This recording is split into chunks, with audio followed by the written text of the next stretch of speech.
যদি তোমার মনের মধ্যে এই চিন্তা ভাবনাটা আছে যে তুমি চাইছো যে তোমার পার্টনার তোমার দিকে অ্যাট্রাক্ট থাকুক, তো সে সবসময় তোমার থেকে অ্যাটাচ থাকুক এবং এর জন্য তোমার বিউটি এবং তোমার স্মার্টনেসটাই যথেষ্ট, তাহলে কিন্তু একটু চেঞ্জ করা দরকার আছে তোমার থিঙ্কিংটাকে।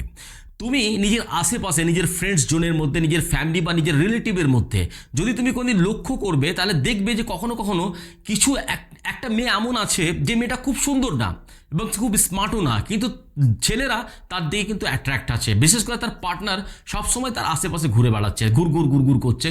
কেন? এর পিছনে রিজনটা কি আছে কি? দেখো, অ্যাটাচমেন্ট বা অ্যাট্রাকশনস কোনোদিন লুকের উপরে ডিপেন্ড করে না, সেটা ডিপেন্ড করে তুমি কি বলছো এবং কিভাবে বলছো, এটার উপরে ডিপেন্ড করে। আর আজকের এই ভিডিওতে তোমাদেরকে 3টে এমন প্র্যাকটিক্যাল জিনিসের কথা বলবো, যেটা তুমি নিজেদের কথাবার্তার মধ্যে যদি ইউটিলাইজ করতে পেরেছো বা এই ধরনের এই স্টাইলে কথা বলতে আরম্ভ করেছো, তাহলে যে কোনো মানুষ, বিশেষ করে তোমার পার্টনারকে খুব ইজিলি তোমার দিকে অ্যাট্রাক্ট করতে পারবে, তাকে চেস না করেও। তো হ্যালো ফ্রেন্ডস, আমি আছি আশরাফ এবং তোমরা এই মুহূর্তে দেখছো ইউটিউব চ্যানেল কিছু অজানা কথা। যদি চ্যানেলে নতুন আছে তো প্লিজ চ্যানেলটাকে সাবস্ক্রাইব করবে, যদি অলরেডি চ্যানেলটাকে সাবস্ক্রাইব করে রেখেছো তাহলে তোমাদেরকে অনেক অনেক ধন্যবাদ। চলো ভিডিওটাকে স্টার্ট করি। সবচেয়ে প্রথম যেটা হচ্ছে সেটা হচ্ছে টোন, তোমার বলার ভঙ্গিটা। দেখো, তুমি কি বলছো এবং কিভাবে বলছো সেটা কিন্তু তার সামনের মানুষের উপরে কতটা ইম্প্যাক্ট ফেলে, এটা তোমাকে বুঝতে হবে। যদি তোমার ভয়েসের মধ্যে, তোমার টোনের মধ্যে সবসময় কমপ্লেন আছে, সবসময় ইরিটেশন আছে, একটা অ্যাটিটিউড আছে, তাহলে যেই মানুষটা তোমার সঙ্গে আছে সেই মানুষটাও কিন্তু ধীরে ধীরে তোমার থেকে দূরে হতে আরম্ভ হবে।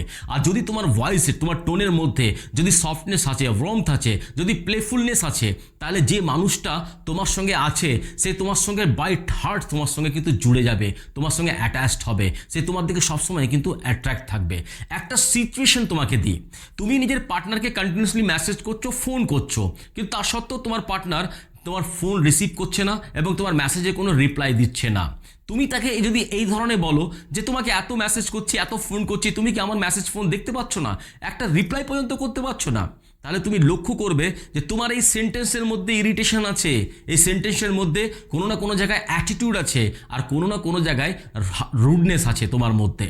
তাহলে যেই মানুষটা তোমাকে হয়তো রিজনটা বলতে চাইতো, তোমার এই ধরনের কথাবার্তাতে হয়তো সেই মানুষটা তোমার সঙ্গে রিলেশনশিপের মধ্যে আছে বলে হয়তো বলছে, কিন্তু বাই হার্ট কিন্তু সে তোমাকে রিজনটা বলছে না। কিন্তু যদি তুমি তাকে এই ধরনের বলো যে তুমি কি ব্যস্ত ছিলে, তুমি কি বিজি ছিলে, তাহলে কিন্তু এর মধ্যে তুমি লক্ষ্য করবে যে তোমার ভয়েসের মধ্যে সফটনেস আছে, তোমার ভয়েসের মধ্যে ওয়ার্মথ আছে, তোমার ভয়েসের মধ্যে প্লেফুলনেস আছে। যদি সেই মানুষটা তোমাকে বলতে নাও চায় রিজনটা, তোমার এই ধরনের কথাবার্তা থেকে তো সেই মানুষটা বাই হার্ট তোমাকে কিন্তু সব কিছু বলে দেবে যে সে কেন তোমার ফোন রিসিভ করছিল না বা কেন সে তোমাকে মেসেজের রিপ্লাই দিচ্ছিল না। দেখো, দুটো কথার অর্থটা কিন্তু একই, তুমি দুটোতেই জানতে চাইছো যে সে কেন মেসেজের রিপ্লাই করছে না, কেন ফোনটা রিসিভ করছিল না, কিন্তু জাস্ট তুমি কথা বলার টোনটা চেঞ্জ করলে টোটাল ইম্প্যাক্টটাই কিন্তু চেঞ্জ হয়ে গেল। মানুষ তুমি কি বলছো সেটা কিন্তু যতটা মনে না রাখে, তুমি কিভাবে সেই কথাটা বলছো সেটা কিন্তু সবসময় কিন্তু মানুষ মনে রাখে। আর সেকেন্ড যে জিনিসটা তোমাকে ইউটিলাইজ করতে হবে সেটা হচ্ছে টাইমিং, কখন বলতে হবে এবং কতটা বলতে হবে। একটা মেয়ে যখন নিজের পার্টনারের কাছে সবসময় অ্যাভেলেবেল থাকে, নিজের পার্টনারের প্রত্যেকটা মেসেজে কুইক রেসপন্স করা, প্রত্যেকটা ফোনকে কুইক রিপ্লাই করা এবং তার পার্টনার কখন কি বলছে প্রত্যেকটা কথাকে অ্যাকসেপ্ট করে নেওয়া, কারণ তার পার্টনার যেন হার্ট না হয়। আর তারপরে সেই মেয়েটা নিজের পার্টনারের কাছে এক্সপেক্ট কি করছে যে তার ভ্যালুটা বুঝুক, তার রেসপেক্টটা বুঝুক। এটা কোনদিন সম্ভব? এটা কোনোদিনই সম্ভব না। একটা মেয়ে বা একটা মানুষ যতটা অ্যাভেলেবেল থাকবে সামনের মানুষটার কাছে, ততটা তার ইম্পর্টেন্সই কমবে, তার গ্রহণযোগ্যতা কমে যাবে, তার ভ্যালু, তার রেসপেক্ট একদম থাকবে না। তো প্রয়োজন কি আছে কি একটু স্পেস মেনটেন করা। তোমার পার্টনার যখন তোমাকে মেসেজ করছে তখন তাকে কুইক রেসপন্স করাটা তোমাকে বন্ধ করতে হবে। সে যখন তোমাকে ফোন করছে মাঝে মাঝে ফোনটাকে ইগনোর করে দিতে হবে, একটু লেট তাকে কিন্তু কল ব্যাক করতে হবে। আর যখন তোমার পার্টনার কিছু বলছে তোমাকে কিছু করতে বা কোনো জায়গায় যেতে, যদি তোমার পছন্দ না হয় তাহলে তাকে পরিষ্কার পরিচ্ছন্ন তাকে জানিয়ে দিতে হবে যে তুমি এটা না করতে তোমাকে শিখতে হবে। তাহলে এই জিনিসটা করা মানে এটা কি? এই জিনিসটা করাটা মানে হচ্ছে যে তুমি তার সঙ্গে একটু স্পেস মেনটেন করছো, সে তার লাইফটা একটু এনজয় করতে পারো, তুমি তোমার লাইফটা একটু বেঁচে উঠতে পারো। দেখো, এই দুটোর মধ্যে তোমাকে যে ব্যালেন্স সেটা হচ্ছে কি এই স্পেসটা। আর এই স্পেস যখনই মেনটেন করবে তখন সেই মানুষটা তোমাকে মিস করার সুযোগটা পাবে। দেখো, তুমি তার সঙ্গে আছো বাই ফোন, বাই মেসেজ বা ফিজিক্যালি, তখন তার লাইফে কি ইম্প্যাক্ট পড়ছে। আর তুমি যখন তার কাছে অ্যাবসেন্স আছো, তার লাইফে নেই, তার সঙ্গে ফোনে নেই, মেসেজে নেই, ফিজিক্যালিভাবে তার সঙ্গে তুমি উপস্থিত নও, তখন তার লাইফে কি ইম্প্যাক্ট পড়ছে সেটাকেও যেন সেই মানুষটা ফিল করতে পারো। স্পেস যে জিনিসটা আছে, যে একটু দূরত্ব তোমার অ্যাটাচমেন্ট এবং তোমার অ্যাট্রাকশন দুটোকেই কিন্তু বাড়িয়ে দেয়। আর থার্ড যে জিনিসটা হচ্ছে সেটা হচ্ছে মিস্ট্রি। দেখো প্রত্যেকটা ছেলে মিস্ট্রিয়াস জিনিস কিন্তু পছন্দ করে, তারা চেস করতে ভালোবাসে। বিশেষ করে মেয়েদের মধ্যে এটা দেখেছি আমি, যে যখন প্রথম প্রথম রিলেশনশিপের মধ্যে যায় তখন সব কিছু তার সামনের পার্টনারটাকে কিন্তু বলে দেয়, তাকে ইমপ্রেস করার জন্য, সে মেন্টালি হোক বা তাকে ইমোশনালি হোক। সেই মেয়েটা চাই যে সে পার্টনার যেন তার থেকে সবসময় অ্যাট্রাক্ট থাকুক, সে যে কোনোভাবে হোক। সে নিজের লাইফের প্রত্যেকটা গোল, প্রত্যেকটা ড্রিমস তাকে বলে দেয়, তার লাইফে কি পছন্দ কি অপছন্দ সেটাও তাকে বলে দেয়, কোন জিনিস তাকে হার্ট করে, কোন জিনিস তাকে হ্যাপি করে সেটাও তাকে বলে দেয়, তার ফ্যামিলি, তার ফ্রেন্ডস, এভরিথিং নিজের পার্টনারকে সব কিছু জানিয়ে দেয়। এবার তুমি আমাকে একটা কথা বলো, যে তোমার পার্টনারের কাছে কি তোমাকে আর নতুন করে রিভিল করার কোনো কিছু বাঁচলো, কোনো কিছু থাকলো? কোনো কিছু থাকলো না। তা যখনই এই নতুন কিছু তার লাইফে তোমার জন্য রিভিল করার জন্য থাকবে না, তখনই তার ইন্টারেস্টটা কিন্তু ধীরে ধীরে কমতে আরম্ভ করবে। আর যখনই ইন্টারেস্ট কমে গেল, তখনই অটোমেটিকলিভাবে তোমার প্রতি অ্যাট্রাকশন, অ্যাটাচমেন্ট দুটোই কিন্তু কমে যাবে বা শেষ হয়ে যাবে।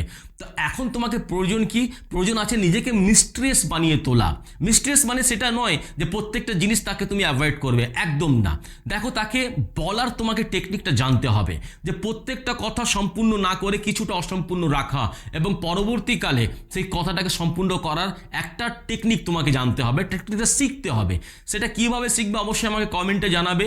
যে ভাষা নিয়ে, শব্দ নিয়ে কীভাবে খেলতে হয় মানুষের সঙ্গে, এটাও কিন্তু one type of psychology, one type of technique, যেটা শেখা প্রত্যেকটা মানুষকে দরকার। যদি তুমি জানতে চাও তাহলে অবশ্যই কমেন্টে আমাকে জানাবে, আমি এটা নিয়েও একটা ভিডিও তোমাদেরকে পার্সোনালি বানিয়ে দেবো।